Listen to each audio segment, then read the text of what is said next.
میکنن. خانم من نوه مرشد چلویه. اون مرشد چلویی معروف نسیه داده میشود بچه‌ها به شما. داستانش خیلی معروفه. من تصادفاً با ایشون آشنا شدم تو همون فضای حوزه هنری.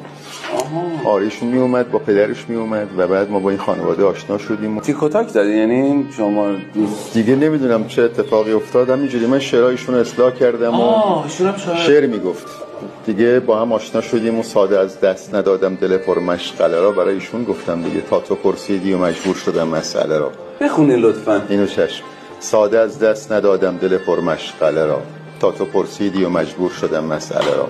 من برادر شده بودم و برادر باید وقت دیدار رعایت بکند فاصله را. دهه 60 دیوانه یک بار عاشق خواست تا خرج کند این کپون باطل را. عشق آن هم وسط نفرت و باروت و تفنگ، دانه انداخت و از شرم ندیدم تله را. و تو خندیدی و از خاطره ها جا ماندم، با تو برگشتم و مجبور شدم قافله را. عشق گاهی سبب گم شدن خاطره هاست، خواستم باز کنم با تو سر این گله را.